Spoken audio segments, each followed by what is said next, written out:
ሰሞኑን ቢቢሲ አንድ ኢንተርቪው ሰርቶ ነበረ። የግዕዝ ቋንቋ ከሶስተኛ ክፍል ጀምሮ ሊሰጥ መባሉን ተመልክቶ ብዙ ወሬዎች እየተወሩ ይገኛሉ። እሱን ተመልክቶ ቢቢሲ ከአንዳንድ ደደብ ሰዎች ጋር አብዛኛውን ሕዝብ ሊወክሉ ሊገልጹ ከማይችሉ ሰዎች ጋር ኢንተርቪው አድርጓል። በእርግጥ ከቢቢሲ በነገር አይጠበቅም። በተለይ ግዕዝን በተመለከተ በተለይ ኢትዮጵያን በተመለከተ ከቢቢሲ አሪፍ ነገር አንጠብቅም። ይሄን ቢያደርግ ምንም አይገርምም። ግን የገረመኝ የሱ ሳይሆን ኢንተርቪው የተደረጉት ሰዎች ምሁር ነን ባይ ሰዎች፣ ዶክተር ነን ባይ ሰዎች የተናገሩት ነገር አንገታቸውን በቆንጨር ያስቀላል። ግዕዝ የሞተ ቋንቋ ነው አይባልም። ይሄ ያስቃል። ተናጋሪው ከ25,000 ሰዎች ያንሳሉ። ተናጋሪው ከ25,000 ሰዎች ካነሰ ደግሞ ግዕዝ ከሞተ ቋንቋዎች ውስጥ ይመደባል።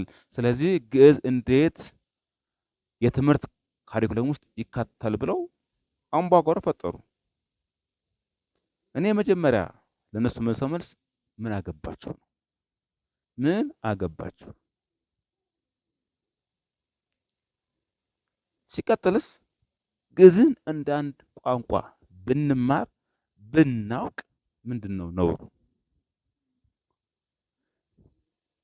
ሌሎች ዓለሞች ላይ ግዕዝ በዩኒቨርሲቲ ደረጃ እስከ ፒኤችዲ ድረስ እየተማሩ ያሉ እኛ ሀገር ላይ 3ኛ ክፍል 4ኛ ክፍል ለምን ተማሩ ይባላል። ይሄ የሚያመለክተው የአእምሮ ጥበትን ነው።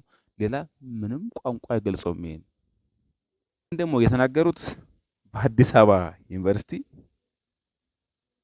የቋንቋና ስነ ጽሑፍ መምህር ምሁር ነኝ ባዩ ዶክተር በድሉ ዋቅጅራ ናቸው ነው የም ናቸው ደግሞ እሱን ዶክተር በድሉ እጭ ደግሞ እሱ ዶክተር አቶ በድሉ ይቅር እንደውም ለሱ አቶም ዶክተር መገበም በድሉ ዋቅጅራ እንደተናገረው እንዳለው ግዕዝ የሞተ ቋንቋ ነው አለ። አንድ ቋንቋ ከ25,000 በታች ተናጋሪ ካለው አደጋ ውስጥ እንደሆነ ይላል በድሉ ሲናገር። የአፍ መፍቻ ተናጋሪ ከሌለው ደግሞ ሞቷል እንደሚባል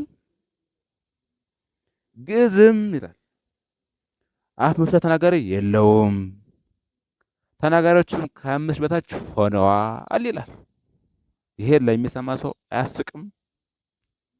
እውን ግዕዝ ተናጋሪዎች ቢደመሩ አይደለም ከ25,000 ከ250,000 አይበልጡም? ቤተክርስቲያን ውስጥ በግዕዝ መናገር ማስተማር የሚችሉ ሰዎች ቢደመሩ አንዳንዴ እንደው ስንናገር ያለውን ነገር ታሳቢ ያደረገ መሆን አለበት። አዎ አላቅም ከሆነ አላቅም ነው። በእርግጥ ከበድሉ አይነት ጠባብ ሰዎች ከዚህ የተሻለ ሀሳብ አንጠብቅም። እውነት ነው። እሱ ስለ ግዕዝ ምንም እውቅና የለውም።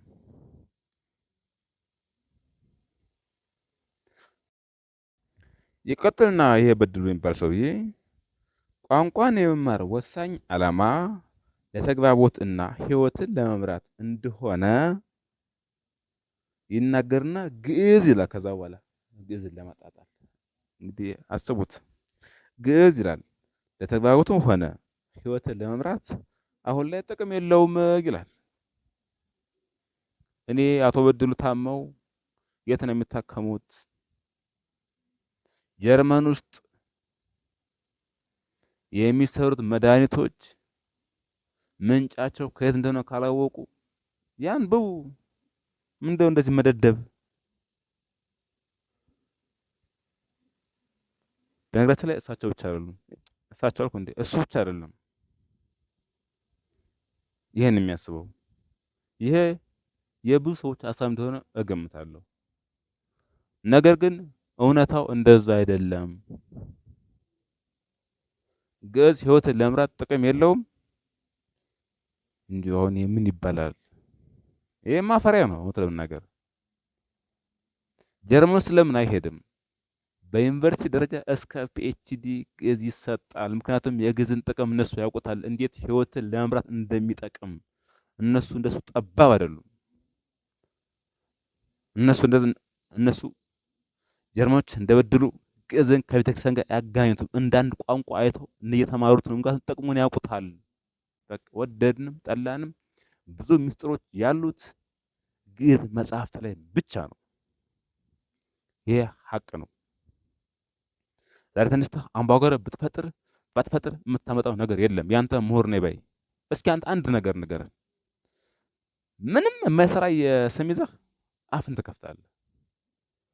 ነገር ግን በጥንት ታላላቆቹ አባቶች በግዕዝ ያስቀመጡልን ነገር ብንጠቀመው ኖሮ ይህን ጊዜ ከዓለም ቀዳሚዎች ነበርን። ከኛ ሀገር ላይ በተወሰዱት መጽሐፍት ከኛ ሀገር ላይ በተሰረቁት የግዕዝ መጽሐፍት ነው ዛሬ ትላልቅ የመድኃኒት ፋብሪካዎች ለእኛ የቀመመው መድኃኒት ወደዛ ሀገር የሚልኩልን። አንተ እዚህ ሆነህ አፍን ትከፍታለህ ግዕዝ ጥቅም የለውም ብለህ። ደስ የሚለው ግን ከአፄ ዩኒቨርሲቲ አንድ ምሁር ደግሞ እንደዚህ ሲሉ ተናግረዋል። ከአዲስ አበባ ዩኒቨርሲቲ እንደ በድሉ አይነት ጠባቦች ካሉበት ዩኒቨርሲቲ ደግሞ አንዳንድ ሰዎችም ለካ አሉ። እነሱ እንደዚህ ይላሉ። በግዕዝ ጽሑፍ ውስጥ ይላሉ፣ በግዕዝ ጽሑፍ ውስጥ ሃይማኖት፣ ፍልስፍና፣ የባህላዊ መድኃኒት እውቀት፣ የስነ ፍጥረት እውቀት፣ ታሪክና ባህል አለ የሚሉ ምሁሩ እነዚህን ሁሉ ቆፍሮ ለማውጣት እና ወደፊት ለመራመድ የግዕዝ መሰረታዊ እውቀት ያስፈልጋል ይላሉ። የገባው እንደዚህ ይናገራል። ደግሞ ያልገባው ተነስቶ ግዕዝ ሕይወትን ለመምራት ምንም አይጠቅምም ይላል። ታዲያ ምንድነው ሕይወትን መምራት? ግዕዝ ውስጥ ፍልስፍና ካለ፣ የባህላዊ መድኃኒት እውቀት ካለ፣ የስነ ፍጥረት እውቀት ካለ፣ ታሪክና ባህል ካለ ታዲያ ምንድነው ከዚህ በላይ ሕይወትን ለመምራት ነው? ግድ እንጀራና ዳቦ እንካቸው መባል አለበት? እና እባካችሁ ምሁር ነን የምትሉ ሰዎች ግን ያልሆናችሁ ደግሞ አለው ምሁር ነን ብላችሁ የምታስቡ ግን ያልሆናችሁ ሰዎች ራሳችሁን ከሚዲያ ቆጥቡ። የተበከለ ሀሳብ አታምጡብን፣ ግራ አታጋቡን። እናንተ ግራ ተጋባችሁት ይበቃችኋል። እኔ በስተመጨረሻ ለበድሉ አቅጀራ አንድ ነገር ልበለው። ግዕዝ በፍጹም አልሞተም። ግዕዝ ሕያው ነው። ግዕዝ ሞቶ ቢሆን ኖሮ ሊቃውንት ዛሬ ባልተረቀቁበት ነበረ። በጀርመንና በፈረንሳይ ያሉ ዩኒቨርሲቲዎች እስከ ፒኤችዲ ባላስተማሩበት ነበረ። የእርሶ ዩኒቨርሲቲ ግዕዝም ባላስተማረ ነበረ።